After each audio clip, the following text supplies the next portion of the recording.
Hey, Marrita. Tommy Givens here, professor of the course.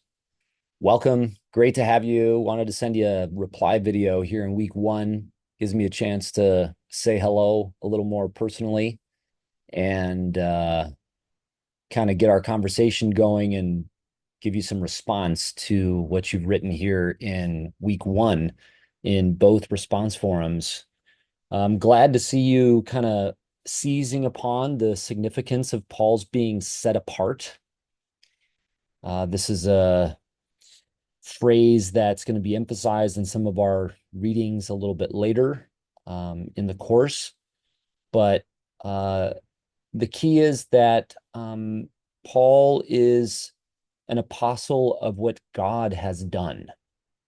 And sometimes this gets sort of, I don't know, to the margins a little bit when Romans becomes teaching about a contract between God and human beings, so that it's not about what God has done, but what you have to do in order to get something that God supposedly wants to give you.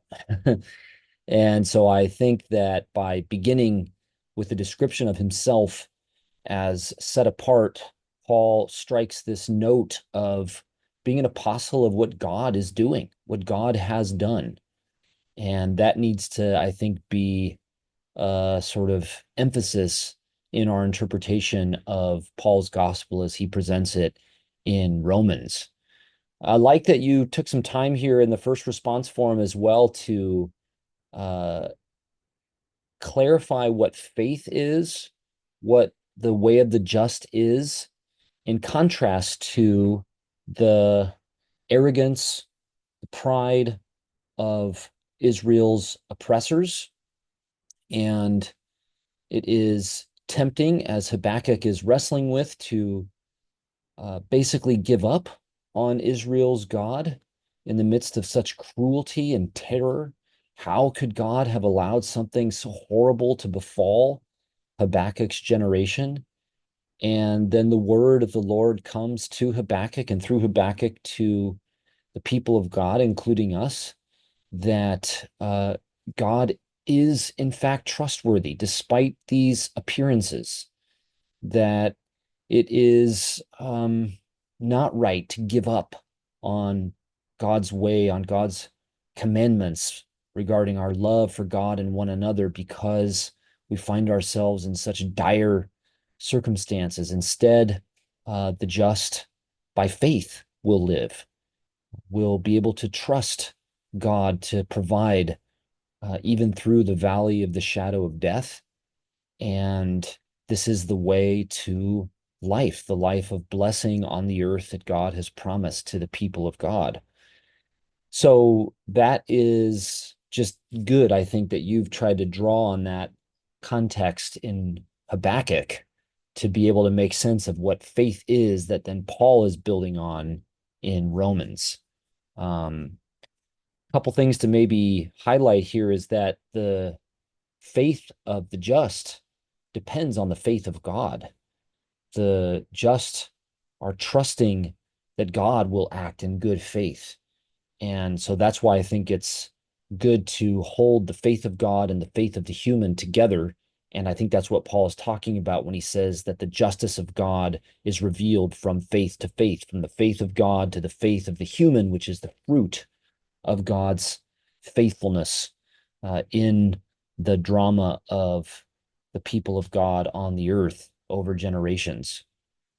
And of course, this has a kind of, I think, messianic horizon to it. The faith of God and the faith of the human are sort of unfolding over generations.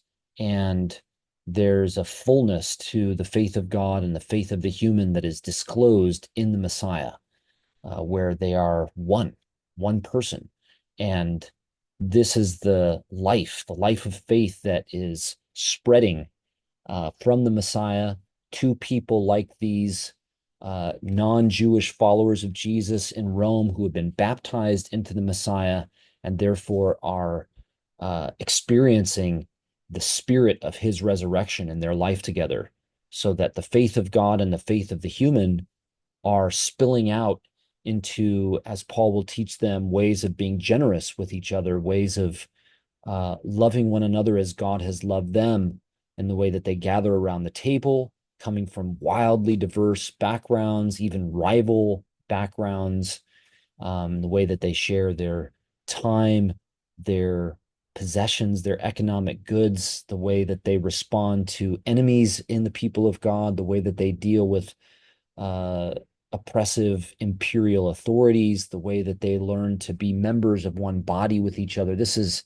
what faith looks like as the fruit of God's faith in the community through the Messiah.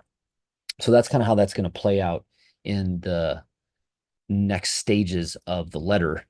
And here in the second form, I just wanted to make a quick note about what you say at the end with respect to ethnicity, because as you say, Paul, you might say, is speaking using ethnic differences in a certain way, and it is not to sort of prioritize some to the exclusion of others, but and this is going to be a big subject of our reading in the second week, it is to emphasize God's work with the Jewish community over generations in a way that shows God's hospitality and welcome for all peoples.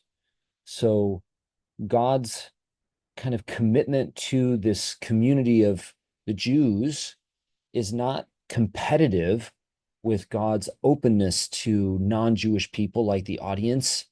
Instead, it is the very basis of God's openness to non-Jewish people like the audience, because God's faithfulness to the promises that God has made to Israel's ancestors across the history of the people are what make God trustworthy for other peoples as well. And we'll read about how ethnicity in Paul's context is not really the same as the way we often think of it today. It's certainly not the same as the way people think about race today. It is a term that gets at a kind of shared inheritance of people, a shared culture in some ways, you might say.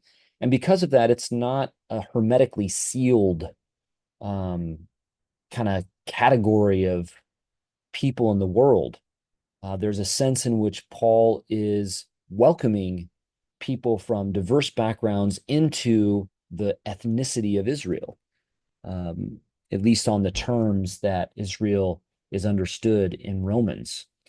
So that's maybe a bit of a different frame than a lot of us have used to make sense of Romans, but hope that it's generative for you.